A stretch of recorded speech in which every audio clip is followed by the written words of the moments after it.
குழந்தை கொல்லப்படும் அளவிற்கு ஒருத்தன் நடந்துக்கிறான்னா அது கிட்டத்தட்ட பாலியல் பலாத்காரம் அந்த மாதிரி தான் இருக்கும். தமிழ்நாடு முழுவதும் ஒருத்தர் சொன்னால் குழந்தைகள் கவனிக்கும்.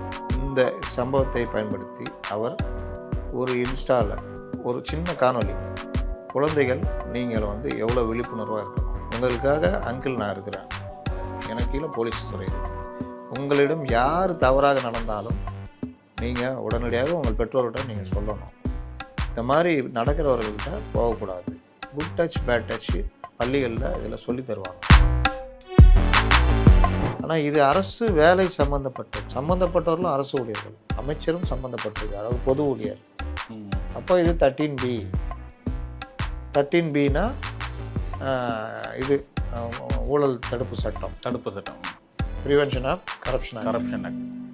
அப்போது அந்த இது கீழெல்லாம் வரும். எப்படி இதை காஷ் பண்ணாங்க?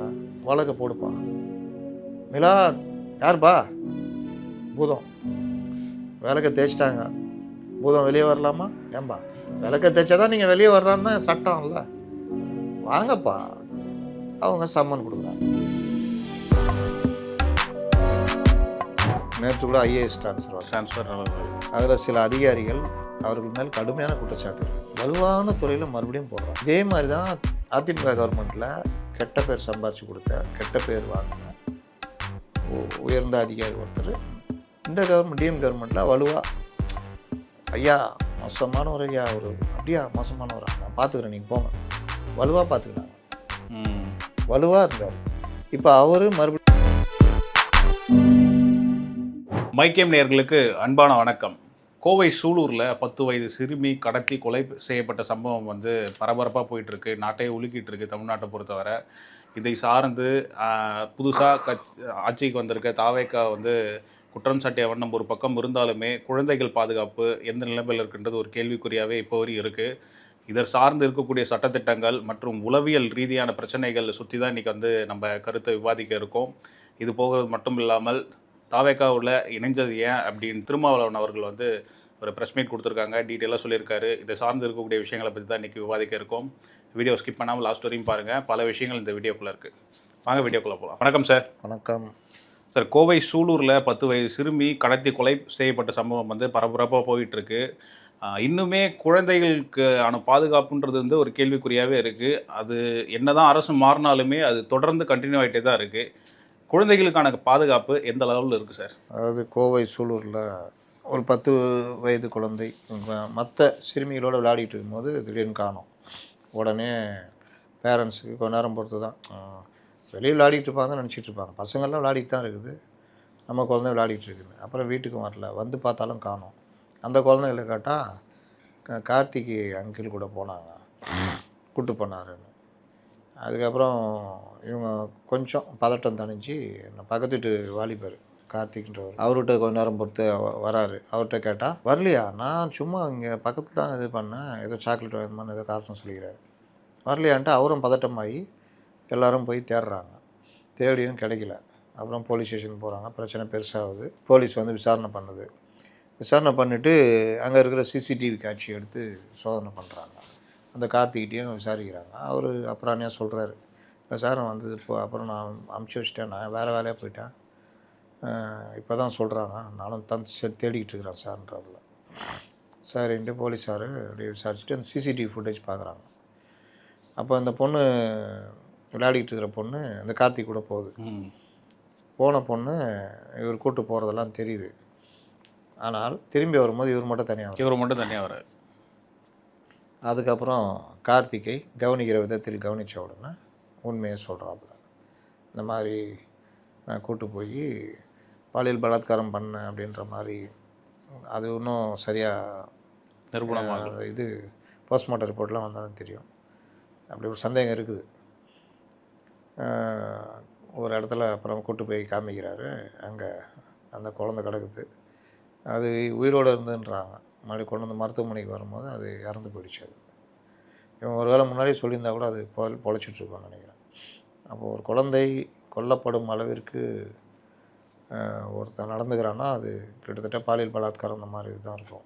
இதில் கவனிக்க வேண்டிய விஷயம் என்னென்னா, இப்போ ஃபஸ்ட்டு நான் அரசியல் ரீதியாக வரேன். இப்படி ஒன்று நடந்தோன்னே சட்டம் ஒழுங்கு சீர்கெட்டு விட்டது, என்ன நடக்கிறது நாட்டில் அப்படின்னு. இந்த ஆட்சி வந்து 10 நாள் ஆகுது. இந்த மாதிரி விவகாரங்களுக்கு இந்த ஆட்சி மேலே பழி போட்டு எதிர்க்கட்சி தலைவர் ஆரம்பிச்சிட்டார் சட்டம் ஒழுங்கு. அது ஏற்கனவே ஒரு குழந்தை, ஒரு பசங்க ஒரு பையனை கொன்னதுக்கும் மனம் பதைக்கிறதுலாம் அவர் சொன்னார். யார்? முன்னாள் முதல்வர். அப்போ விளாத்திக்குளத்தில் ஒரு சிறுமி இறந்த பொழுது சட்டம் ஒழுங்கு சரியாக இருந்ததா, பெண்கள் பாதுகாப்பு நல்லா இருந்ததா அப்படின்ற கேள்வி வரும். அப்போல்லாம் மனம் பதைக்கலை. இது வந்து தடுக்கப்பட வேண்டிய, இவங்கள வந்து நியாயப்படுத்திக்காக சொல்லலை. கவர்மெண்ட்டு வந்து ஒரு 10 நாள் ஆகுது. ஆனால் இதுக்கு இப்போ டிஜிபி வரைக்கும் அங்கே போயிருக்கு அடுத்த கட்டம். ஆனால் இந்த மாதிரி சம்பவங்கள் நடப்பதற்கு 2 காரணம் இருக்கணும். ஒன்று, 10 வயது குழந்தையை பலாத்காரம் செய்வது, அது கொலைக்கு காரணமாக இருக்கிற ஒருத்தன் கூட, அப்புறம் அவங்க கொடுத்த தகவலில் இன்னொருத்தனை பிடிக்கிறாங்க. 2 பேர் சேர்ந்து தான் பண்ணியிருக்காங்க. பண்ணுறாங்கன்னா இவர்கள் மிருகங்களுக்கு சமானம். மனப்பிறழ்வு உள்ளவர்கள் தான் இந்த மாதிரி சிந்தனை ஏற்பட முடியும். 3வது, போதை பழக்கத்திற்கு போதை கலாச்சாரத்தில். அப்போ இது எல்லாத்துடைய தொடர்ச்சி, போதை கலாச்சாரம் தொடர்ச்சி பார்த்திங்கன்னா இங்கேருந்து தான் வரும், திமுக ஆட்சியிலேருந்து தான் வரும். இப்போ அந்த பாதிப்பிலிருந்து தமிழகம் மீள்வதற்கு இன்னும் 1 வருடம் கூட ஆகலாம். முற்றிலும் அந்த போதையை ஒழித்து இவர்களை சரி பண்ணி போலீஸ் நடவடிக்கைகள் கடுமையாக்கி இவர்களை வந்து இந்த மாதிரிலாம் பண்ண தண்டனை கடுமையாக இருக்குன்றதெல்லாம் கொண்டு வந்து சரி பண்ணுறதுக்கு இன்னும் ஓராண்டு ஆகலாம். பெண்கள் குழந்தைகள் பாதுகாப்புக்காக சிங்கப்படை அப்படின்னு ஒன்று புதுசாக ஃபார்ம் பண்ணியிருக்காங்க. ஆனால் நீங்கள் நடைமுறையில் பார்த்தீங்கன்னா பெண்கள் குழந்தைகளுக்கு எதிரான குற்றத்தடுப்பு பிரிவுன்னு ஒரு பெரிய விங்கே தமிழ்நாடு முழுவதும் இருக்குது. அதுக்குள்ளே பல உபகுழுக்கள் இருக்குது, நூற்றுக்கணக்கான ஸ்டேஷனில் எல்லா இதெல்லாம் பிரிவுகள்லாம் இருக்குது. இந்த இது கொண்டு வரும்போதே இப்போ நாங்கள் உட்பட சொன்னோம், இது வந்து சும்மா ஒரு ஐஜி போட்டு இது போனால் அதெல்லாம் வச்சுலாம் தடுக்க முடியாது. அந்த பெண்கள் குழந்தைகளுக்கு எதிரான குற்றத்தடுப்பு பிரிவை இன்னும் ஸ்ட்ராங் பண்ண மேம்படுத்தணும். ஒரு பிரச்சனை புகார்னு வந்தால் உடனடியாக காவல்துறை களத்தில் இறங்கணும். அப்போ தான் காப்பாற்ற முடியும். நீங்கள் இங்கே ஒரு இப்போ சஸ்பெண்ட் பண்ணி விட்டாங்களே, சஸ்பெண்டாக காத்திருப்போர் பட்டியல் இதில் மதுரவாயில் தானே. ஆமாம். போய் புகார் கொடுக்குறாங்க, எனக்கு என்னென்னு ஹேண்டில் பண்ணுறது. இப்போ அந்த மாதிரிலாம் இல்லாமல் உடனடியாக களத்தில் இறங்கி, போலீஸுக்குன்னு ஒரு மூளை இருக்கும். அந்த குழந்தை என்ன ஆச்சு, யார்கிட்ட கடைசியாக பேச்சு, என்ன ஏது, சிசிடிவி சில பேர் கேட்டால் தரமாட்டான், போலீஸ் போனால் தருவோம். ஆமாம். அப்போ அந்த ஆக்சஸ்லாம் பார்க்கும்போது யார் கூட போனாங்க, அதை வண்டி ஏதோ ஒன்று டக்குன்னு ஸ்பீடாக நடவடிக்கை எடுக்கலாம். அப்போ காவல்துறையும் அந்த விஷயத்தில் நடவடிக்கை எடுக்கணும். டெய்லியாக 10 புகாராக வருது, குழந்தைங்க காணப்போகுதுன்னு, ஒன்று தானே வரும். அந்த ஒன்றில் தானே ஸ்பீடாக இறங்கணும். மற்ற வழக்கோட அது ரொம்ப முக்கியம். இது ஒன்று சரி பண்ண வேண்டியது. 2வது விஷயம், போதை கலாச்சாரத்தை, போதை இதுவை வந்து கடுமையான நடவடிக்கை முற்றிலும் சரி பண்ணணும், ஒழிக்கணும். அந்த பக்கமே இளைஞர்களை போக விடாத அளவுக்கு பார்த்துக்கணும். 3வது, பெற்றோர்கள் குழந்தைகளுக்கு ஒரு விழிப்புணர்வை தரணும். பெற்றோர்கள் இப்போ அவங்க வந்து நீங்கள் இந்த சம்பவத்தில் பார்த்தீங்கன்னா வெளியில் பசங்களை ஸ்கூல் லீவு வெளியில் விளையாடிட்டு இருக்குது, அவங்களால என்ன பண்ண முடியும்? ஆனால் குழந்தைக்கு ஒரு விழிப்புணர்வு ஏற்படுத்தணும். நம்ம ஃபேமிலி தவிர யார் தனியாக கூப்பிட்டாலும் போகக்கூடாது. இதுலேயும் இப்போ சில சிக்கல்கள் இருக்குது. பக்கத்து வீட்டில் இருக்கிறவன் அப்படின்னு இது தெரியாத ஆள் கூட போகல, பக்கத்து வீட்டில் இருக்கிறன்றப்போ அங்கிள்னு பழகினப்போ நீங்கள். ஆனாலும் இந்த காலத்தில் என்ன தான் பழகினாலும் ஒரு டிஸ்டன்ஸ் மெயின்டைன் பண்ணுறது அவசியமாக. அந்த குழந்தைக்கு ஒரு விழிப்புணர்வை சொல்லித்தருவது ரொம்ப அவசியம். அங்கிள்னு பழகினாலும் இந்த பாருமா, இந்த இடத்துலலாம் யாரையும் தொட விடக்கூடாது, குட் டச் பேட் டச் சொல்லித்தரணும். அப்படி ஏதாவது பண்ணுறாங்க, மடியில் தூக்கி வச்சு கொஞ்சிறது, கன்னத்தை பிடிச்சி கிள்றது, உதட்டில் முட்டை கொடுக்குறது, இந்த மாதிரி யாராவது பண்ணால் என்கிட்ட வந்து நீ உடனே சொல்லிடணுமான்னு சொல்லணும். அதெல்லாம் ஒருத்தர் யாரையும் நீ பண்ண விடக்கூடாது, தப்பு அது, நீ உடனே வந்து சொல்லிடணும்னு சொல்லணும். அப்போ அந்த குழந்தைக்கு வந்து நீ ஒரு ஃப்ரீ ஹேண்டு கொடுத்தா அது வந்து சொல்லும். சில பெற்றோர் வந்து இந்த மாதிரிலாம் சொன்னால் அடித்து கொண்டுருவாங்க, ஓடு என்ன பேசிகிட்டு இருக்கிற அப்படி இப்படின்னு. இல்லைம்மா, அந்த நம்ம அப்பா கூட வராருல அந்த அங்கிள், அவர் என்ன கை பிடிச்சி இருக்கிறாருமா, கண்ணத்தை கிள்றாரு, ஏய் அப்பா வயசு அவர் விளாட்றாரு, போயிட்டு ஓடு போ அப்படி அப்பா அப்படி இப்படின்னு திட்டி விட்டா அந்த குழந்தை வந்து மௌனமாகிடும். அது அவனுக்கு சம்மந்தப்பட்ட அந்த நபருக்கு சாதகமாகிடும். இன்னும் சில பேர் என்ன மிரட்டுவான்னா, இந்த வெளியில் சொன்ன உங்கள் அம்மாவையும் அப்பாவையும் குத்தி கொண்டுருவேன், அப்புறம் நீ அவ்வளோதான், தனியாக தான் கிடக்கணும் அப்படின்வான். அப்படி குத்தி கொண்டா இவன் ஜெயிலுக்கு போவான், அந்த அளவுக்கு அவனுக்கு தைரியம் கிடையாது, குத்தி கொள்கிற அளவுக்கு கிடையாது. இதை வச்சு நம்மளை மிரட்டினா அதுக்கு நம்ம பயப்படக்கூடாது, அப்பா அம்மாட்ட போய் சொல்லணும் அப்படின்றதையும் அந்த குழந்தைக்கு சொல்லி வளர்க்கணும். அப்போ இந்த மாதிரி பல விஷயங்கள் ஸ்கூலில், இந்த அந்த பேருந்துகளில் போகிறதில்ல, இந்த பள்ளி பேருந்துகள்லேயே இந்த மாதிரி குழந்தைகளுக்கு பாலியல் இது நடந்துருது. அங்கேயே அந்த கிளீனர்களோ இல்லை டிரைவரோ யார் என்ன பண்ணாலும் அதை சொல்கிறது. ஸ்கூலில் அட்டண்டர்கள், வாத்தியார்கள், யார் ஆண்கள் தப்பாக நடக்கிறாங்க இல்லை தப்பாக இது பண்ணணும் அதை சொல்லணும்.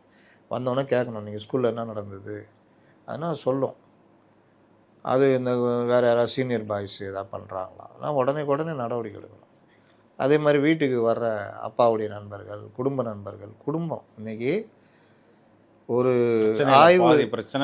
ஆய்வு என்ன சொல்லுதுன்னா, ஒரு குழந்தை வளர்ந்து அது திருமணமாகிற வரைக்கும் ஏதோ ஒரு சந்தர்ப்பத்தில் ஒரு பாலியல் சீண்டலுக்கோ இல்லை பாலியல் தொந்தரவுக்கோ ஏதோ ஒரு வகையில் பாலியல் பலாத்காரம் கூட ஆகப்படுறதுக்கான வாய்ப்புகள் நடக்குது.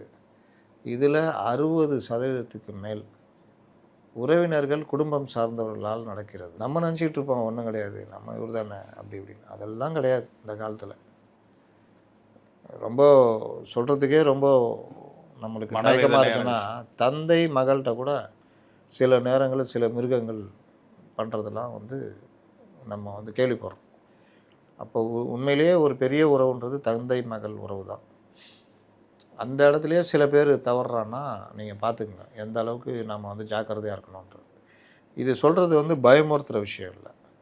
இது எதுக்கு சொல்கிறோன்னா, வண்டி ரோட்டில் போகிறோம், ஒரு ரோடு குறுக்க வருது, சல்லுன்னு போய்ட்டோன்னா ஆகும், அவங்கள மாதிரியே வர்றவன் இடிச்சிடுவான். அப்போ போகும்பொழுது தெரு குறுக்கிடுதுன்னா ஸ்லோ பண்ணி ரைட் லெஃப்ட் பார்த்துட்டு தான் நீங்கள் கிராஸ் பண்ணணும். சாலையை கடக்கும் பொழுது வலதுபுறம் இடதுபுறம் பார்த்துட்டு மீண்டும் ஒரு முறை கிராஸ் பண்ணும்போது மீண்டும் ஒரு முறை பார்த்துட்டு தான் கிராஸ் பண்ணணும். நீங்கள் இப்படி இருந்து வர இதில் நிற்கிறீங்க, கிராஸ் பண்ணுறீங்கன்னா இந்த சைடு ஒரு பார்வை பார்த்தாலும் இந்த சைடு தான் அதிகமாக பார்த்துட்டு கிராஸ் பண்ணணும். இதெல்லாம் குழந்தைகளுக்கெல்லாம் சொல்லித்தரோம்ல. சாலையில் இருபுறமும் கவனித்து சாலையை கடக்கவும். ஏன்? ஒரு ப்ரிகாஷன், எச்சரிக்கை. அது மாதிரி தான் இதையும், இது நடந்துடும், வீட்டுக்கு வர சொந்தக்காரர் இப்படி தான் நடப்பார், அப்பாவுடைய நண்பர் இப்படி தான் நடப்பார், சித்தப்பா இப்படி நடப்பார், இவர் பக்கத்து வீட்டு பையன், அப்படிலாம் இல்லை. நடக்கலாம், நடக்க மாட்டார்கள். நடந்தால் நீ என்ன பண்ணணும்? எல்லாரையுமே சந்தேக கண்கண்டும் பார்க்கறதுட்டு வாழ முடியாது.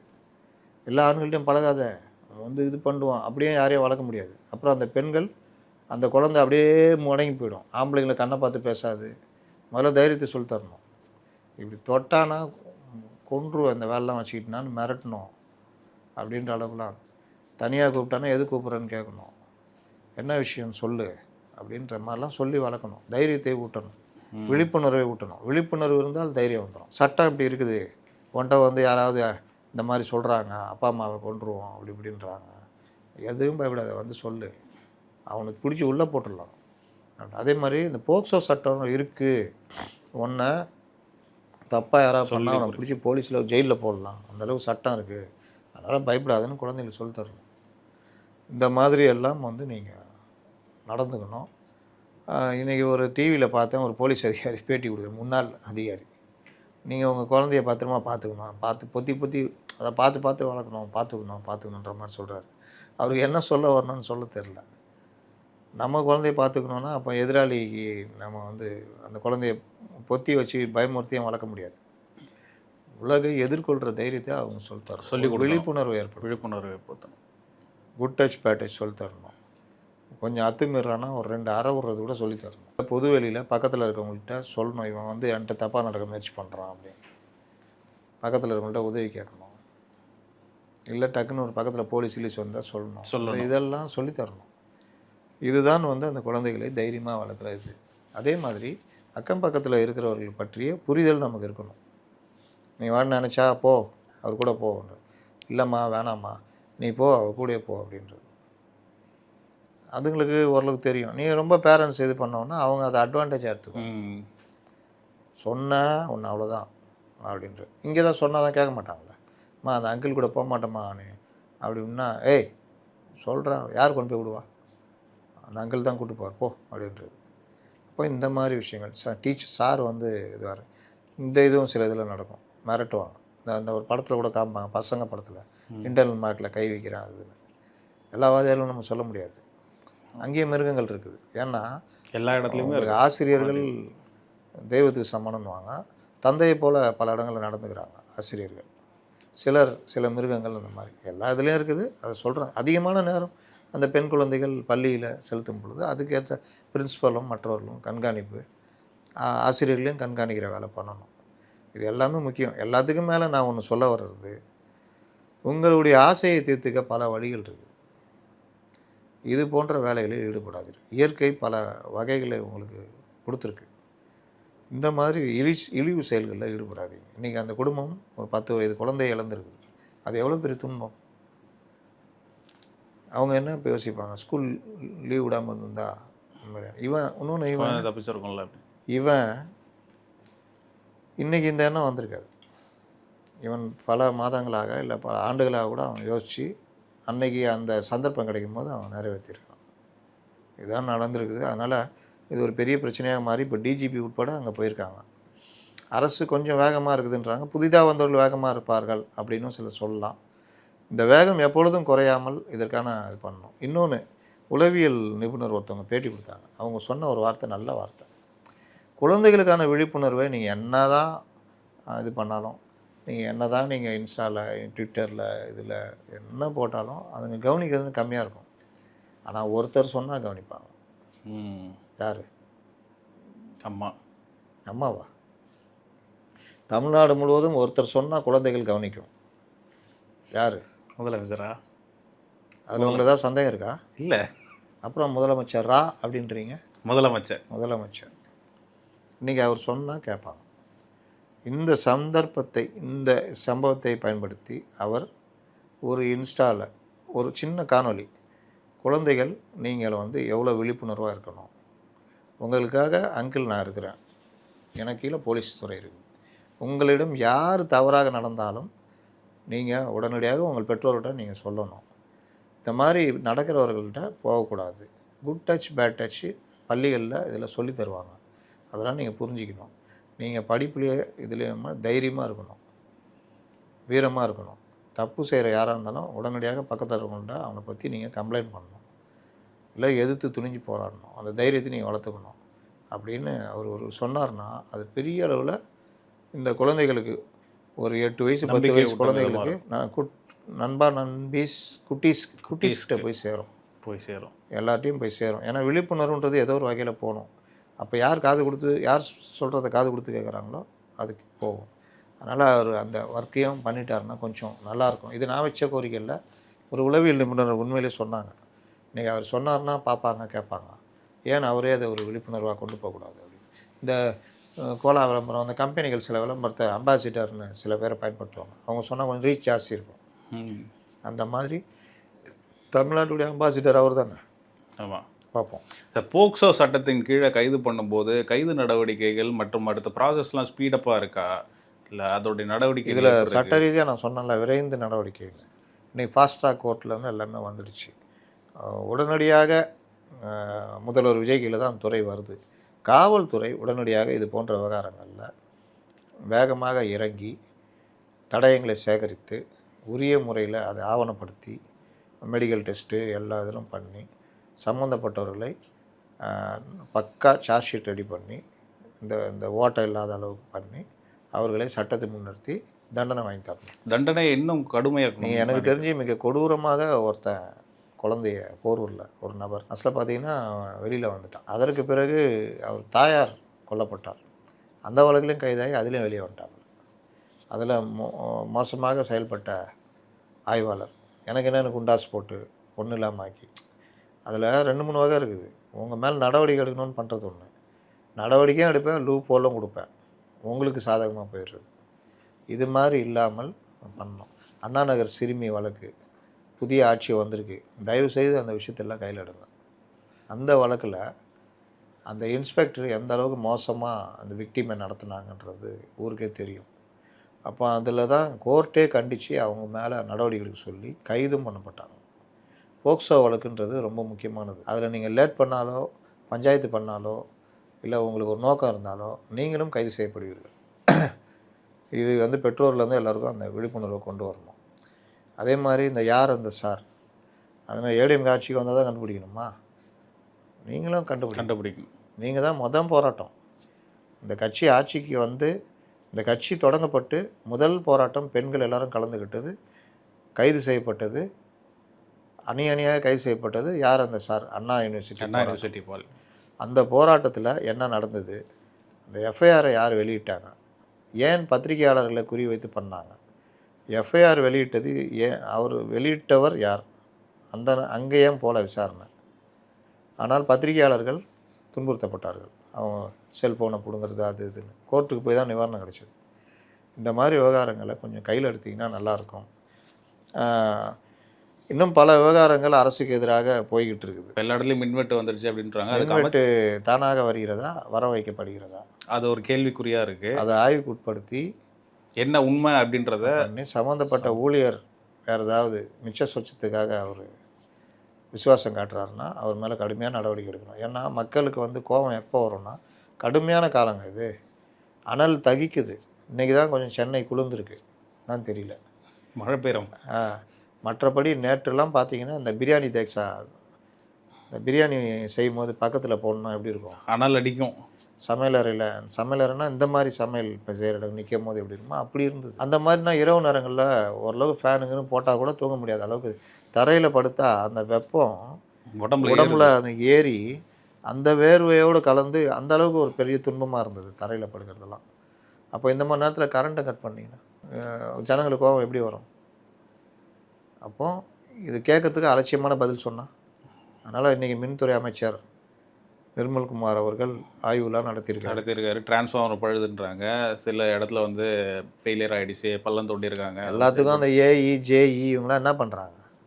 இல்லை அவங்களுக்கான முறையான பொருட்கள் இல்லையா? அதுக்கு தான் இந்த ஆய்வு கூட்டம். எந்த மின்வெட்டும் வராத அளவுக்கு பார்த்துக்குங்க, எல்லாம் கரெக்டாக இருக்கணும், கம்ப்ளைண்ட் பண்ணால் உடனடியாக ரிசீவ் பண்ணணுன்ற அளவு கொண்டு போனால் தான் மரியாதை வரும். இல்லாட்டி 2006 to 2011 தான் பெரிய பிரச்சனையே. அதுவும் அந்த குறிப்பாக கொளத்தூர் இந்த பகுதியிலலாம் மின்வெட்டு அதிகமாக ஏன் வருதுன்னு தெரில. இதுக்கு பின்னாடி யாராவது இருந்தால் அதையும் ஆய்வு செய்ய நடவடிக்கை எடுக்கணும். அதே மாதிரி நம்ம அறநிலைத்துறை சம்மந்தமாக சொல்லியிருந்தோம். அறநிலைத்துறையில் பக்தர்கள் கோரிக்கை எங்கே போனாலும் கட்டணம், கியூவில் நிற்கிறது, தேவையில்லாமல் கியூவை உருவாக்குறது. ஒரு பக்தர் கூட ஒருத்தர் போட்டிருந்தார், கூட்டமே இங்கே கம்மியாக இருக்கும், ஆனால் பேரிகேடை போட்டுக்கிட்டு பெரிய கூட்டம் இருக்கிற மாதிரி ரொம்ப சுத்த வைக்கிறது. இது சிறப்பு தரிசன கட்டணம் இந்த மாதிரி இதிலலாம் வந்து பண்ணுறதெல்லாம் குறைச்சி முறையான கட்டணம் முறையான இதுவை அறநிலைத்துறையில் செய்தாலே உங்களுக்கு பெரிய புண்ணியமாக போகும், ஜனங்க உங்களை வாழ்த்துவாங்கன்றாங்க. ரெண்டாவது, நுழைவு கட்டணம். அது தர்காவுக்கு போகிறதா இருந்தாலும் சரி, கோயிலுக்கு போகிறதா இருந்தாலும் சரி, உங்கள் ஊர் எல்லையிலே தடுத்து. மகாபலிபுரத்தில் நுழைவு கட்டணம் கேட்டால் அந்த ஊர் நகராட்சின்னு. ஆனால் இதை ஒரு கும்பல் பண்ணிக்கிட்டு அனுபவிச்சுட்டு இருக்கிறாங்க. நகராட்சிக்குன்னு குறைந்த தொகை போகுது, மீதி. அப்போ இதை எல்லாவற்றையும் நீக்கினால் ஜனங்க ரொம்ப சந்தோஷப்படுவாங்க. எங்கே போனாலும் அந்த சுங்க கட்டணம் மாதிரி இது ஒரு நுழைவு கட்டணம். கோயில்களில் நுழைவு கட்டணம், அந்த நுழைவு வரின்றத ரொம்ப இந்த பூஜை மற்ற விஷயங்கள்லாம் வந்து ஆய்வு பண்ணியிருக்காரு. அதே மாதிரி இவர் ஆய்வு பண்ணதில் அன்னதானம் பண்ணும்போது ஏன் முன்னாடியே சாப்பாடை போட்டு வச்சுட்டு காய விட்றீங்க கேட்டிருக்காப்புல. இதெல்லாம் வந்து நல்ல விஷயங்கள். இன்னும் பல கோரிக்கைகள் இருக்குது, அது ஒவ்வொன்றாக வரும் காலங்களில் ஒவ்வொன்றா நிறைவேறும் நம்ம. சரி சார், இப்போ ரீசெண்டாக இன்றைக்கி திருமாவளவன் அவர்கள் வந்து கொடுத்த ப்ரெஸ் மீட்டில் ஏன் நாங்கள் வந்து தாவேக்காக்குள்ளே போகணும் அப்படின்றதுக்கான காரணம் என்ன சொல்கிறாருன்னா, அமைச்சரவை போனதுக்கான ரீசன் கட்சியிலெல்லாம் விரும்பினாங்க, அதனால தான் நாங்கள் போனோம். பட் ஆனால் என்னுடைய ஆதரவு வந்து வெளியிலேருந்து ஆதரவு தான் என்னுடைய நிலைப்பாடு, கட்சியினோட நிலைப்பாடு வந்து அமைச்சரவையில் போகணுன்றது 2 டைப்பாக சொல்கிறாரு. மறுபடியும் ஏன் இந்த குழப்பமே உனது பெயர் தான் திருமா அப்படின்னு. இப்போ அவர் அமைச்சரவைக்குள்ளே போயாச்சு இல்லை சார், கிட்டத்தட்ட போயாச்சு. குற்ற உணர்ச்சி அதாவது பாதிலே போகலப்பா. அவங்க பிள்ளைங்க விருப்பப்பட்டாங்க போனோம். இந்த கதையெல்லாம் விடக்கூடாது. கட்சினா எல்லாரும் சேர்ந்து தான் கட்சி. நீங்கள் அமைச்சரவைக்குள்ளே போயிட்டீங்க, இனி இந்த அரசு நீங்கள் தான் இந்த அரசு. இப்போ உட்காந்துக்கிட்டு இந்த மறுவீடு போகிற பொண்ணு மாதிரி அழுதுகிட்டு இருக்கக்கூடாது. மறுவீடு போகிற பொண்ணு இந்த கதை நேரத்தை சொன்னேன்ல, அந்த அழுகெல்லாம் சும்மா அந்த நேரத்துக்கு வர்றது. அதனால் 2 நாள் கழிச்சு வந்து எங்கள் வீடுன்னு மாற்றி பேச ஆரம்பிச்சிடும். அந்த தான் இன்றைக்கி நிலமை.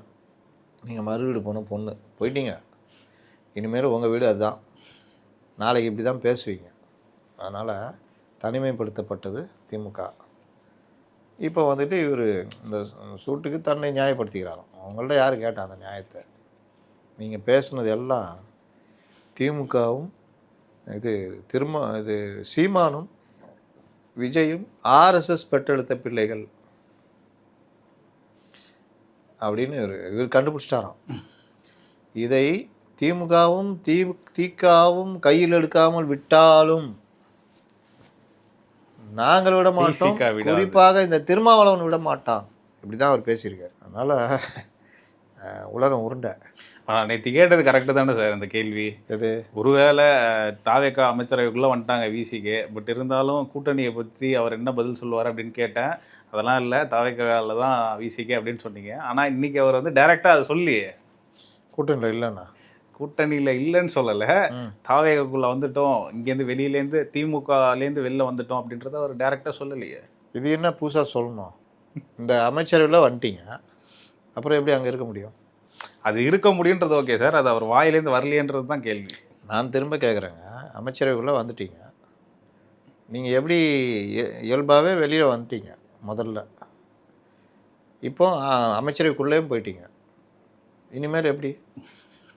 நீங்கள் என்ன கேட்குறது எப்படி இதுன்னா, அந்த பொண்ணு மறுபடியும் பொம்மை அழுவுது, என்ன சார் நீங்கள் அந்த பொண்ணு சொல்லிச்சா அது வந்து அவர்கிட்ட கல்யாணம் பண்ணிட்டேன், இனி அவர் கூட தான் வாழ்வேன்னு சொல்லுதா, அப்பா அம்மா வீட்டுக்கு தான் முக்கியம் அப்படின்னு வந்துடும் சார் அப்படின்ற மாதிரி தான் கட்டி கொடுத்துட்டாங்களே. கட்டி கொடுத்த அப்புறம் இங்கே எப்போவாது வேணால் அதெல்லாம் வந்து இதெல்லாம் கொஞ்ச நாளைக்கு இப்படியே ஓடும். அதான் திட்டுறாங்களே வச்சுக்கிட்டு. தேர்தலுக்கு அப்புறம் வந்து திமுக கூட்டணியாக கட்டுக்கோப்பாக வச்சுருக்கேன், நான் என்ன கூட்டணி தலைவரா அப்படின்னு கேட்குறாரு. அடிச்சிட்டார்ல, நீ அதுக்கு லாயக்கான ஆள் இல்லை. தேர்தலுக்கு பிறகு கூட்டணியை கட்டுக்கோப்பாக வச்சுருக்கிறது உன்னுடைய வேலை, நீ வச்சிக்கல. அதை விட்டுட்டு என்ன வந்து நான் கூட்டணியில் ஒரு ஆள், நான் என்ன பண்ண முடியும்? என்னால் முயன்றவரை நான் இந்த கூட்டணியை வலுப்படுத்த முயன்றேன், ஆனால் முடியவில்லை, நான் என்ன பண்ணுறது அப்படின்னு. அப்போ என்னது இதெல்லாம் சுய விளக்கம். இப்போ அடுத்து சொல்லுவார், இனி நம்ம வந்து அடுத்து 2 நாள் பார்த்து சொல்லுவார், கூட்டணியில் இணைந்த பிறகு, அந்த கூட்டணியில் அமைச்சரான பிறகு, இனி நாம் திமுக கூட்டணி இருக்கிறோம் என்று பேசுகின்ற வார்த்தை யதார்த்தத்துக்கு புறம்பானதல்லவா, அப்படி பேச முடியாதல்லவான்னு சொல்லுவார். சரி சார், திருச்சி கிழக்கில் வந்து திருமாவளவன் நிற்க போகிறதா ஒரு பேச்சு வந்துட்டு இருந்தது. அந்த கேள்விக்குமே இந்த இன்னைக்கான பதில் என்ன சொல்லியிருக்காருன்னா, எனக்கு வந்து அமைச்சரவையில் போகணும் அப்படின்ற இன்ட்ரெஸ்ட்லாம் எதுவும் இல்லை அப்படின்னு சொல்லியிருக்காரு. அப்புறம் எதுக்கு அவர் வந்து சட்டமன்ற தேர்தலில் நிற்கிறதுக்கு ரெடியானார்? அது ஒன்று. 2வது, இந்த கூட்டணி பேச்சுவார்த்தை நான் விருப்பப்படல, என் பிள்ளைங்க தான் கேட்டாங்க, அவங்க விருப்பம், நான் கட்சி விருப்பப்பட்டுச்சு, நீங்கள் யாரப்போ அது இதுன்னு உருட்டினார். சரி, கட்சி விருப்பப்பட்டுச்சு, தன்னுடைய பதில்னு ஒன்று வச்சிருக்காரு, கட்சியோட பதில்னு ஒன்று வச்சிருக்காரு. கட்சியோட பதில் தானே நீங்கள் ஜனநாயகம் பண்ணுறீங்க. அப்போ இந்த காட்டுமன்னார் கோயிலில் போட்டிடுறதுக்கு நீங்கள் முடிவு கட்சியில் யார்கிட்ட கேட்டீங்க? சரி, அது வேணான்னு சொல்லிட்டு பிரச்சனை ஆனோடனே விசிகாவில் ஒருத்தருக்கு தானே அங்கே சீட்டு கொடுத்துருக்கோம். சிந்தனை செல்வன் தான் அங்கே நின்னவர் தானே, அவருக்கு தானே சீட்டு கொடுத்துருக்கணும். அவரை கொண்டு போய் வேறு இடத்துல போட்டு இங்கே வந்து எனக்கு என்னென்னு ஒருத்தரை நிற்க வச்சு காங்கிரஸ்காரரு விசிக சின்னத்தில் என்ன எதுக்கு பண்ணீங்க? கட்சி கேட்டிங்களா? சிந்தனை செல்வனு அங்கேயே நின்று ஜெயிச்சிருந்தாருன்னா நீங்கள் அவர் தான் மினிஸ்டர். விசிகாவில் டீசெண்டாகவும் இருக்கக்கூடியவர், இவருக்கு நம்ம திருமாவுக்கு ரொம்ப நெருக்கமானவர், அப்படிப்பட்டவர். இன்றைக்கி அவர் இல்லை, அவர் தோத்துட்டார், இல்லை. அப்போ நீங்கள் கொண்டு போய் கொடுத்தப்போ எந்த கட்சி கேட்டீங்க? இல்லை கட்சி முடிவு எடுத்ததா? அதனால் அவரை விடுங்க, அவர் அப்படி தாங்க முன்ன பின்ன மாற்றி பேசிகிட்டு இருப்பாருங்க. நாளைக்கு வேறு ஏதாவது சொல்லுவார். கமல்ஹாசன் கூட இப்போ திடீர்னு ஏதோ இங்கிலீஷில் ஏதோ சொல்லிக்கிறார், தமிழில் பேசினாலும் புரியாது. அவர் வந்து வாரை பற்றி பேசியிருக்காரு, ஈரான் வாரை பற்றி ஏதோ சொல்லியிருந்தார். ஏதோ சொல்லிக்கிறாருன்னா சொல்லுங்கள். அது சார், வாரனால கோல்ட் ப்ரைஸஸ் இன்க்ரீஸ் ஆகுது, நம்ம அதுக்கு தகுந்த மாதிரி இருக்கணும், பெட்ரோல் ப்ரைஸஸ்லாம் இன்க்ரீஸ் ஆகுது, நம்ம அதுக்கு தகுந்த மாதிரி இருக்கணும், கட்சி வேறுபாடின்றி நம்ம ஒத்துழைக்கணும் அப்படின்னு சொல்லியிருக்காரு. அங்கே நோக்கி நகர்றாரா? தெரில சார், நீங்கள் தான் சொல்லணும். பதில் வந்து கட்சி சார்பின்றி நான் சொல்கிறேன், நல்ல விஷயம் தானே? ஒத்துழைக்கணும். நல்ல விஷயம் சொல்கிறாரு. அறிவாள் தொட்டு வெளியே வர்றாரா? பார்ப்போம். ஒவ்வொரு கதவும் திறக்குதா சார்? மாற்றங்கள் அரசியலில் வந்துக்கிட்டே இருக்குது. அப்போ கமல்ஹாசனுடைய சிந்தனை மாற்றம் ஒரு நடுநிலை நோக்கி நகருதுன்னு வச்சுக்கலாமா? வச்சுக்கலாம். இல்லை இன்றைக்கி தான் தெரிஞ்சிருக்கேன் அவருக்கு. யாராவது கூப்பிட்டு சொல்லியிருப்பாங்க, அச்சுச்சோ இவ்வளோ நடக்குது. ஆனால் அந்த ராகுல் காந்தி பேச்சை கேட்டுக்கிட்டு நான் வாட்டில் இவங்க வேறு கூட இருக்கிறவங்க, இவங்க தமிழ்நாட்டை தாண்டினா ஒரு அரசியலும் தெரியாது, இவங்க சொல்கிறது வருதுன்னா அப்போ உண்மையான காரணங்கள் இதெல்லாம் இருக்கா?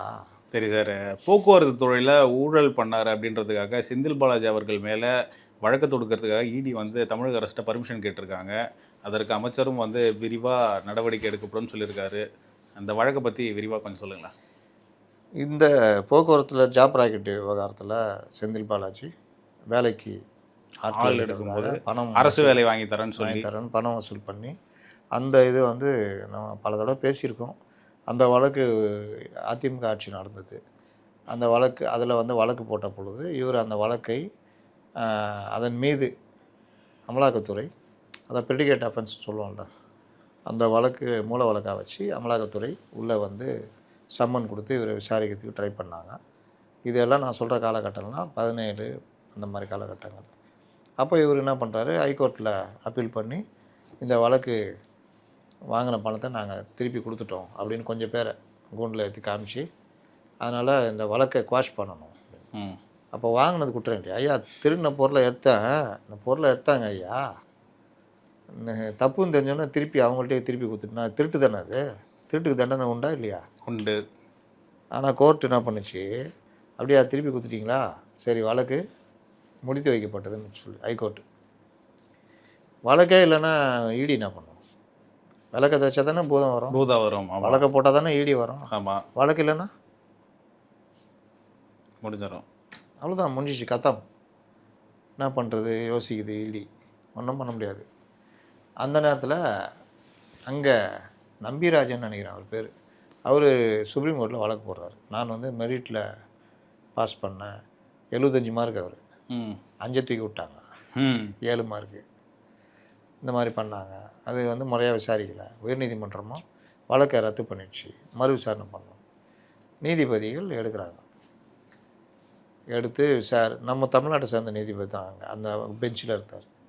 அவர் இல்லையே இப்படி பண்ணக்கூடாது, வாங்கின பணத்தை திருப்பி கொடுத்துட்டா எப்படி வழக்கு ரத்தாகும்? அது சாதாரண கொடுக்கல் வாங்கல், நிதி நிறுவனங்கள், கம்பெனிகளுக்குள்ள பிரச்சனை, அந்த மாதிரினா பார்ட்னருக்குள்ளே பிரச்சனை, வழக்காக வருது, சீட்டிங் கேஸ்னு போடுறாங்க. ஐயா நாங்கள் வந்து முறையாக கொடுத்துட்டு இது பண்ணுறோம், எங்களுக்குள்ளே செட்டில்மெண்ட் வந்துட்டோன்னா வழக்கு ரத்தாயிடும். ஆனால் இது அரசு வேலை சம்மந்தப்பட்டவர்களும் அரசு ஊழியர்கள், அமைச்சரும் சம்மந்தப்பட்டிருக்கார், அவர் பொது ஊழியர். அப்போ இது 13B.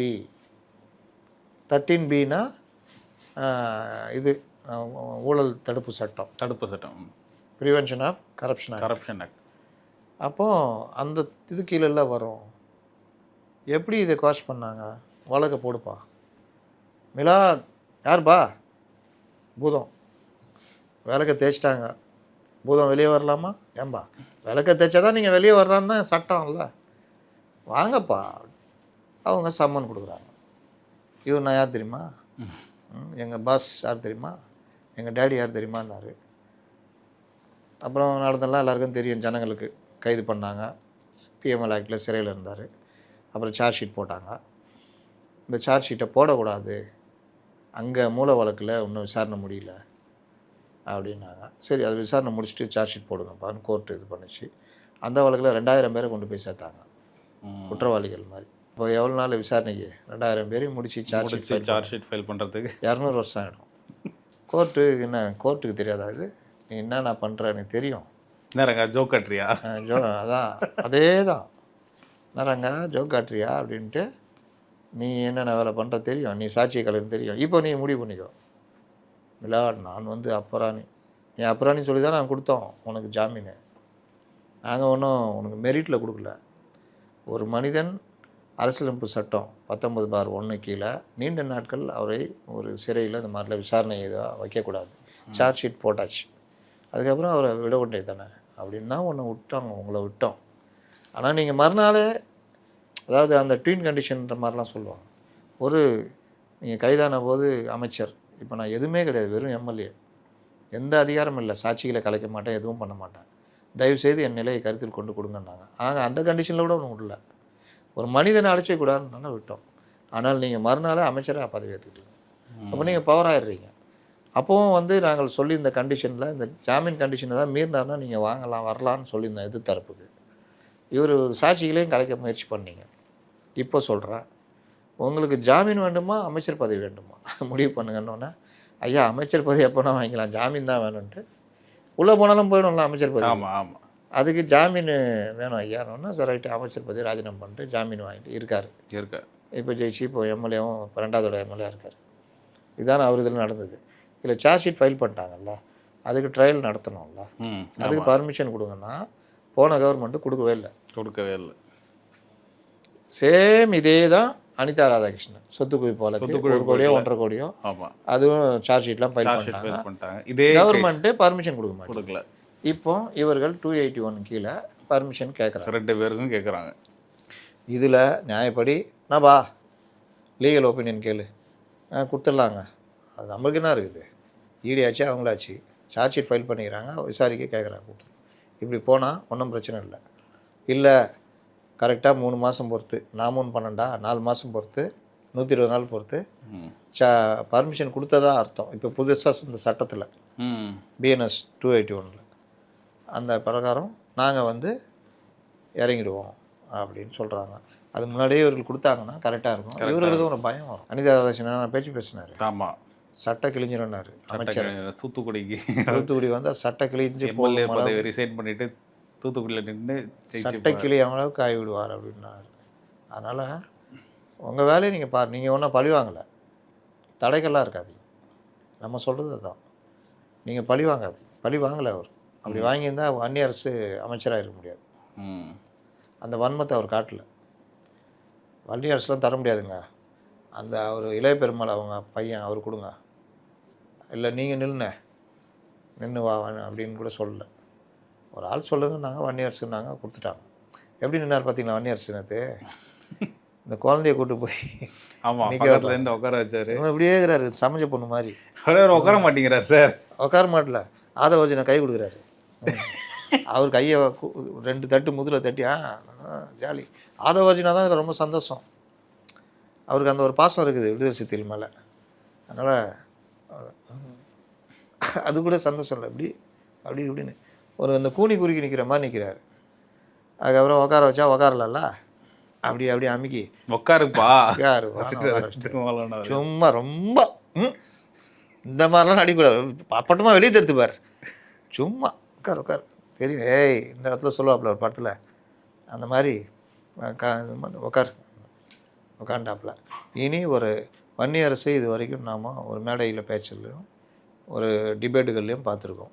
எனக்கு அவருடைய பேச்சுக்களில் பல விஷயங்கள் உடன்பாடு கிடையாது. ஏன்னா தனிநபர் தாக்குதல்கள் அதில் எனக்கு உடன்பாடு கிடையாது.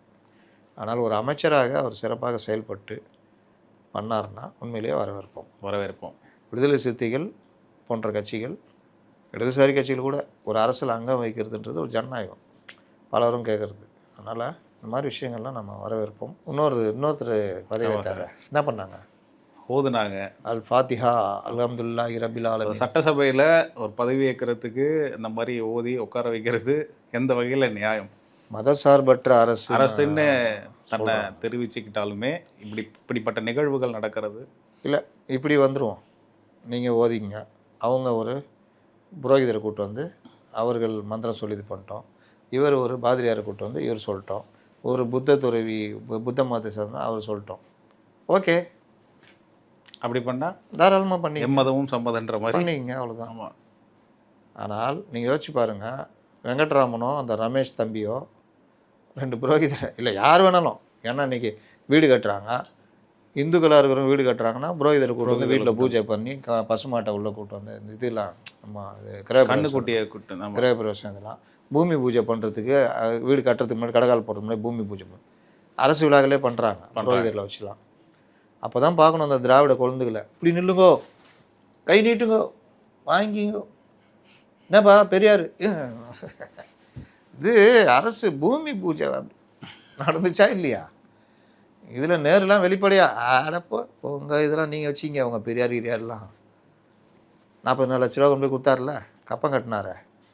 அதனால் அந்த இதெல்லாம் அப்போது ஆனால் இதெல்லாம் இவங்க பண்ணிக்குவாங்களாம்.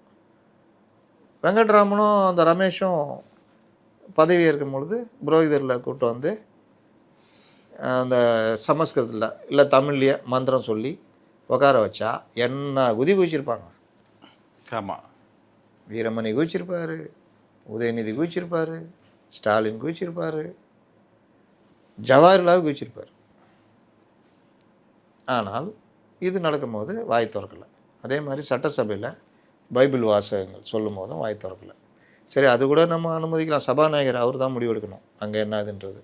சரி, அவர் சில நல்ல விஷயத்துக்காக நான் சொன்னேங்க, இன்றைக்கி பைபிள்லேருந்து சொல்லுவேன், அடுத்த கூட்டத்தொடரில் குரான்லேருந்து ஒரு நல்ல வார்த்தை சொல்லுவேன், இன்னொரு இதில் கீதையிலேருந்து சொல்லுவேன். ரைட், சபாநாயகர் நீங்கள் முடிவெடுக்கிறீங்க, ரைட்டு, நம்ம அதில் தலையிட முடியாது. திருக்குறள் தான் சொல்லணும், பொதுவானது. ஆமாம், பொதுவான கருத்து. ஆனால் இவர் இது சொன்னார், அடுத்த இதில் குரான்லேருந்து கீதையிலேருந்து சொல்லுவார்னு எதிர்பார்க்குறோம். அதை விட்டுருங்க. ஆனால் இது எப்படி சரியாக இருக்கும்? அப்படின்னா எல்லாத்தையும் திறந்து விட்டு போயிடுங்க.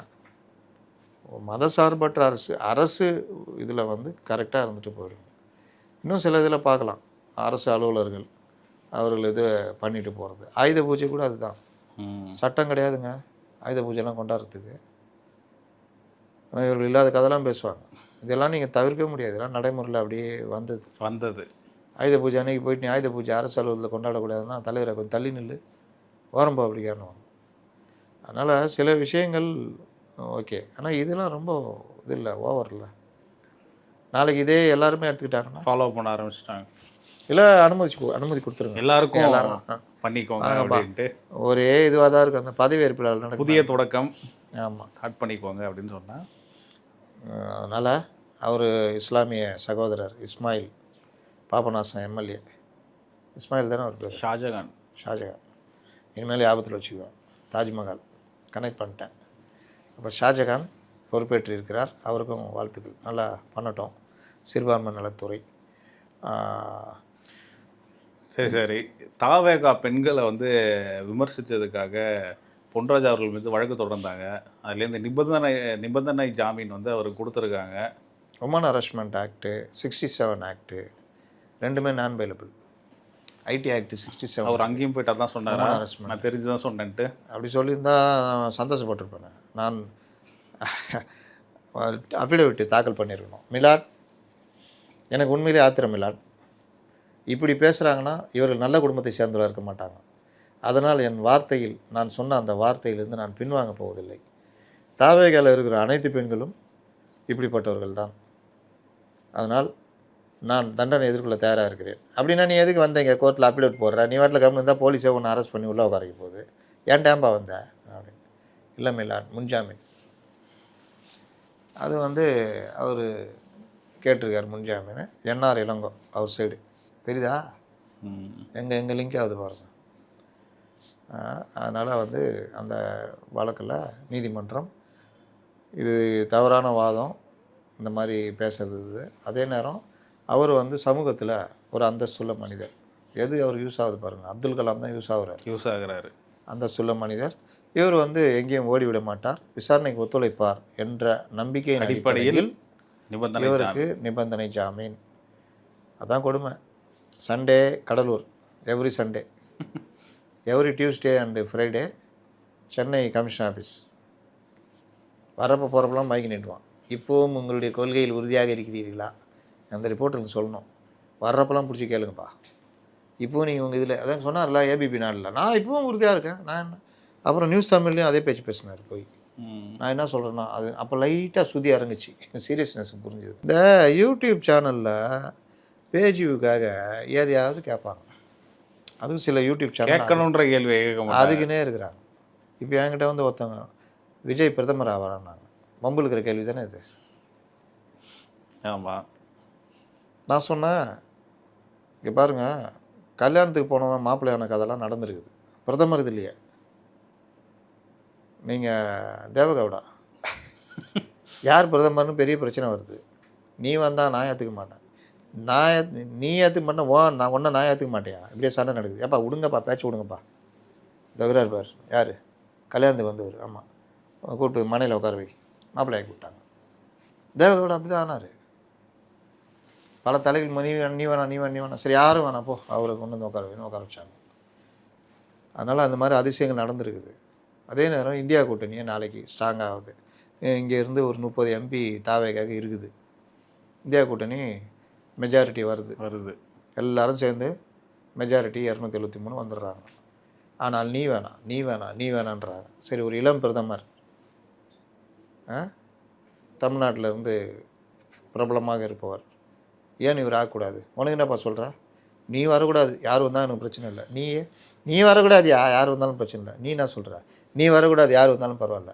நீ என்ன சொல்கிற? அவர் வரட்டும், நீ வர தேவையில்ல. ரைட்டுப்பா, வேகமானதாக விஜய் பிரதமர். நடக்காதா?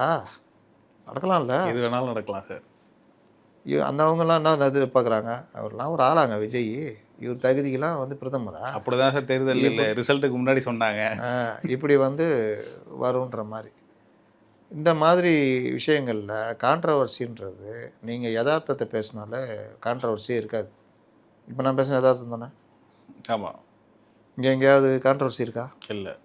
நான் முன்னாடி நடந்ததை உதாரணம் காமிச்சு சொல்லி நாளைக்கு இப்படியும் நடக்கலான்னு சொல்கிறேன். நடந்துச்சுன்னா ராகுலே வரக்கூடாதுங்க, இந்தியா கூட்டணி வரட்டோங்க, ஜெயிச்சிச்சு. காங்கிரஸ் 100 சீட்டு ஜெயிச்சிக்கிறாங்க, எல்லாம் சேர்ந்து 273. இருந்தாலும் ராகுல் வரக்கூடாது, எங்களுக்கு தேவையில்லை. ராகுல் வந்தால் நாங்கள் மீதி இருக்கிற 173 பேரும் ஆதரிக்க மாட்டோம். அப்போ யார்? தேஜஸ்வி யாதவ். அதெல்லாம் வேணாம், இந்தி பெல்ட்லேருந்தே வேணாம். இந்த தடவை தென்னிந்தியாவிலேருந்து ஒருத்தர் வரட்டுங்க. இப்படியே வருதுன்னா அப்படி இப்படி பார்த்தா, ஏய் என்ன பார்க்குறீங்க? ஆமாங்க, இவர் தாங்க வரணும். ராகுல் பார்ப்பார், அப்போ நம்ம ஊட்டிக்கு தனியாக தான் போகணும் போலகுது அப்படின்ட்டு. சரி ரைட்டு, அந்த நாய் விட்டா இந்த நாய் வந்துடும், சரி ரைட் நம்மளும் ஆதரிப்போம். விஜய் பிரதமர். நடக்குமா நடக்காதா? நடந்துச்சுன்னா என்ன பண்ணுவீங்க? அதனால் உலகத்தில் யாரும் இன்றைக்கி இருக்கிற பல எம்எல்ஏக்கள் நினச்சி பார்த்துருப்பாங்களா? சொல்லுங்கள். ஒருத்தர் தாவேகா தனக்கு பிரச்சனை வரக்கூடாதுன்னு தனது மருமகனே தாவேகாவில் சேர்த்து சீட்டு வாங்கி கொடுத்து நிற்க வச்சார். நம்ம எப்படியும் ஜெயிக்க தான் போகிறோம், தாவேகாவில் தன் மருமகன் இருக்கட்டும், டேய் எந்த வேலையும் செய்யக்கூடாது, எங்கள் மாமா நான் ஏமாம்மா நீ தான் எப்படியும் ஜெயிக்க போகிற, நான் எதுக்கு அப்படின்ட்டு அவரும் சொன்னான். லாஸ்ட்டில் பார்த்தா மருமகன் ஜெயிச்சிட்டான். மாமா கூடகிறார். இப்போ எந்த தொகுதின்னெல்லாம் சொல்ல மாட்டேன், கேட்கலான்னு வந்தேன், சொல்ல மாட்டேன்ட்டீங்க. சொல்லக்கூடாது. அப்போ இந்த மாதிரி நடந்திருக்கு. அதனால் நேற்று வரை நீ யாரோ நான் யாரோ, இன்று முதல் நீ வேறோ நான் வேறோன்னு தமிழக அரசு இவர்களெல்லாம் பார்த்து பாடினுக்குது. அமைச்சரவை கரெக்டா? உன்னை நான் பார்க்கும்போது மண்ணை நீ பார்க்கின்றாயே, விண்ணை நான் பார்க்கும்போது என்கிட்ட நீ வந்துட்டேன்னு இப்போ அவங்க எல்லாம் வந்துட்டாங்க. முடிஞ்சிச்சா? எங்கேயோ இருந்தாங்க, நீ எங்கே நேற்று வரை நீ யாரோ நான் யாரோ, இன்றைக்கி செக்ரட்டரியேட்டில் நீ தாங்கிற. செக்ரட்டரியேட் சொந்தக்காரங்கள்லாம் வெளியில் உட்காந்துக்கிறாங்க. ஒருத்தருக்கு பொழுதே போகலன்னு டெய்லி முரசொலி ஆஃபீஸ் போயின்னுக்கிறாங்க. சரி எதாவது பண்ணுவோம், இங்கே இருந்தால் அந்நியார் வேறு பார்த்து நேக்குது. இந்த மாதிரி ஊரில் எல்லாம் ஜெயிச்சிட்டாங்க. அந்த பாபுவை நம்பாதன்னா கேட்டிங்களா நீங்கள்? நான் அன்றைக்கே சொன்னா இல்லையா, ஐயோ பொம்பளைங்க போகணும், ஏமா நீ புலம்பாத கம்னு நான் கிளம்பல, வண்டியாரா எங்கே போகிறது, முரசொலிக்கு வண்டி விடு போ, டெய்லி முரசொலி. அடுத்து அறிவாலயம் போகலாமா? அறிவாலயம்மா அங்கே வேறு கட்சிக்காரன் இருப்பான், நமக்கு ஒத்து வராது, மீண்டும் வண்டியை வீட்டுக்கே விடு. இல்லாட்டி எங்கேயாவது ஃபங்க்ஷனுக்கு தான் பாரு, ஃபங்க்ஷன் அப்போ எங்கே தலைவரை கூப்பிட்றாங்க. ஆயிடுச்சு நிலமை. இடைவெளி இல்லாமல் இயங்கி கொண்டிருந்தவர் இன்று அமைதியாக சின்ன இதில் போயிட்டு முரசொலிக்கு போயிட்டு உக்காந்துட்டு வர்றாரு. இதுதான் நிலமை. இங்கேயும் ஒருத்தர் சும்மா உட்காந்துக்கிறார், வீட்டை காலி பண்ணி நோட்டீஸ் கொடுத்துக்கிறாங்க, காலி பண்ண முடியாதுன்னு உட்காந்துக்கிறாரு. இது எப்படி இது? யார்? பிபிஎஸ்ஸா? எல்லோரும் காலி பண்ணிட்டு போயிட்டாங்க. இன்னும் சில பேர் நோண்டினுக்கிறாங்க, பசுமை வழி சாலை பள்ளம் தோண்டினுக்கிறாங்க. எதுக்கு பார்த்தோன்றேன், நான் போட்ட டென்னிஸ் கோர்ட்டு கவர்மெண்ட்டு காசில் தானே போட்டேன், இருந்தாலும் நான் எனக்காக போட்டேன். சரி விட்டு போய் தொலையேன், வர்ற அமைச்சர் டென்னிஸ் விளையாட்டோம் இல்லாட்டி எதா பண்ணிட்டோம், உனக்கு என்ன? அதெல்லாம் முடியாது. அவர் சக்கரபாணி இது போட்டு வச்சுருந்தாராம், ஷட்டில் கார்க் ஏசி போட்டு. அவர் எதுவும் தோணலை, நல்ல மனுஷன், காலி பண்ணிட்டு போயினான்ட்டார். இந்த மாதிரி நடக்குது. எல்லோரும் காலி பண்ணிட்டாங்க, உதயநிதி தவிர. ஏன்னா அவர் எதிர்கட்சி தலைவர் அங்கே குறிஞ்சிலே இருக்கார், அதனால் அவருக்கு அதை அலாட் பண்ணிட்டுருவாங்க. மற்றவங்களாம் காலி பண்ணிட்டாங்க, இவர் மட்டும் உட்காந்துக்கிறாரு, நான் போக மாட்டேன்னு நோட்டீஸ் ஏதோ கொடுத்ததா கேள்விப்பட்டேன். ஏடிஎம்கேல ஏதாவது டெவலப்மெண்ட்ஸ் இருக்கா சார் கட்சி பிளவில்? அமைதி பேச்சுவார்த்தை போயினுக்குது. அதனால் கூடிய விரைவில் ஒரு நல்ல செய்தி வந்தாலும் வரலாம். பல பேர் சோர்ந்துட்டாங்க. நான் கூட ஒருத்தரை கேட்குறேன், என்னங்க ஒரு நாளைக்கு 10 தடவை பேசுவீங்க, என்னங்க காரணம்? போங்க சார், எல்லாம் வேஸ்ட்டாக போச்சு. யாரை நம்புறது? இவங்கள்ட்ட வச்சு நம்ம என்ன பண்ணுறது? யாரை நம்புவதுனே தெரியல தான் சார். Waste sir. அவங்க போயிட்டாங்க, இவங்க போயிட்டாங்க. உங்களுக்கு கூட ஒரு ஆப்ளிகேஷன் இருக்குது. இந்த மாதிரி தாவைகளை சில பேர் சேரணுமா, கொஞ்சம் எதாவது கேட்க முடியுமா பாருங்கள். இப்படி தான் இன்றைக்கி போய்கிட்டு நிலமை போயிட்டுருக்கு. இங்கேயும் அப்படி தான். அற்ற குலத்து அறுபறவை. அற்ற குலத்துனா ஒன்றும் இல்லாத குளம். ஒன்றும் இல்லாத குளம், தண்ணி இல்லாத வற்றி போன குளம். வற்றி போன குளம். வற்றி போன குளத்தில் பறவைகள் இருக்குமா? இருக்காது. பசுமையாக கத கத கத கதக்கன மீனுங்க அப்படி அப்படி அப்படி தண்ணிக்குள்ளேருந்து வெளியே வந்து பறவைகள் அப்படி சுற்றிக்கிட்டு அப்படி தண்ணியில் குளிச்சிக்கிட்டு அப்படியே மேலே கனிகளை கிளிகள் கொத்தி கொண்டு பாலைவன சோலையாக அங்கே இருக்கும்போது இங்கே பார்த்தா காஞ்சி போய் 2 இந்த கார்ட்டூன்லாம் போட்டிருப்பான் தெரியுமா, ஒரு மீன் முள் ஒன்று கிடக்கும், அந்த மாதிரி கிடக்குது, பாசி படிஞ்சு போய் கிடக்குது. இங்கே இருந்து என்ன பண்ணுறது? மீனே இல்லை, ஒன்றுமே இல்லை, என்ன பண்ணுறது? மரத்தண்ணி வந்து பார்த்தா இலெல்லாம் உதிர்ந்து போய் இடிக்குது.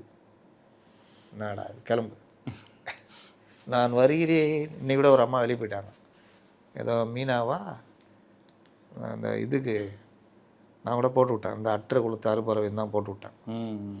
உன்னை எடுத்ததே தப்பு, நீ இவ்வளோ நாளாக இருந்ததே தப்புன்னு உண்மை தொண்டர்கள் சில பேர் போட்டு திட்டிகிட்டு இருக்கிறாங்க.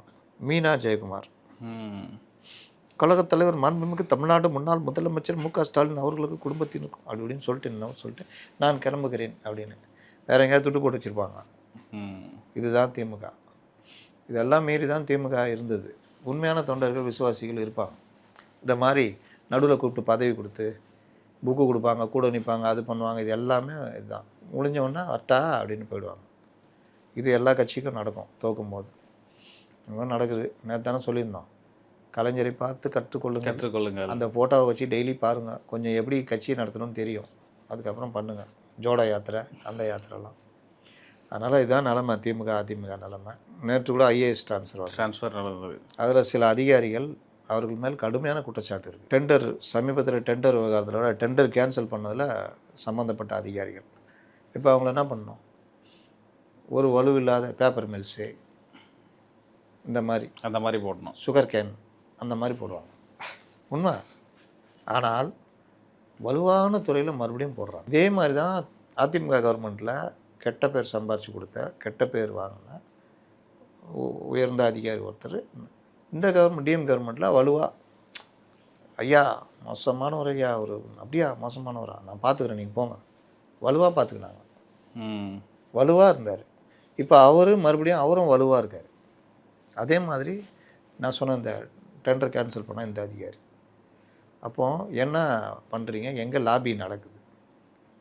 இவங்களெல்லாம் ஒரு போன கவர்மெண்ட்டில் ரொம்ப மோசமாக நடந்த அதிகாரிகள் இந்த கவர்மெண்ட்லேயும் நல்லா வலுவான இடத்துல உட்கார்றது எப்படி சரியாக இருக்கும்?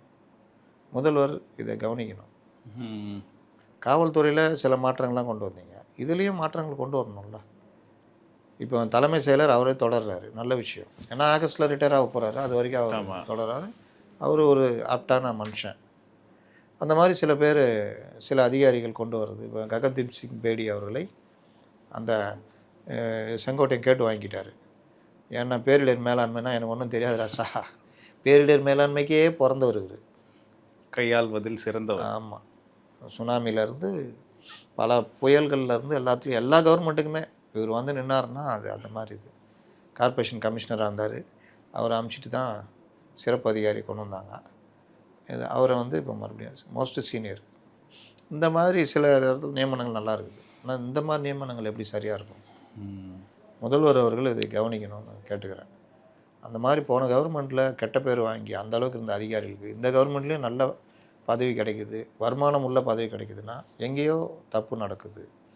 அதையும் ஆரம்பத்திலே கலைந்து சரி செய்தீங்கன்னா நல்லாயிருக்கும், நம்புகிறோம். சூப்பர் சார், ரொம்ப அழகாக. சில பேர் கேட்பாங்க அந்த அதிகாரி பேர் சொல்லுங்கள், தேவை வந்தால் அதையும் சொல்லுங்கள்.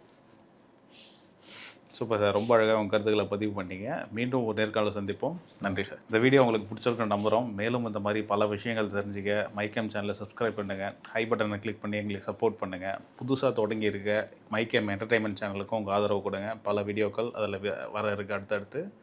மீண்டும் ஒரு வீடியோவில் சந்திப்போம். நன்றி.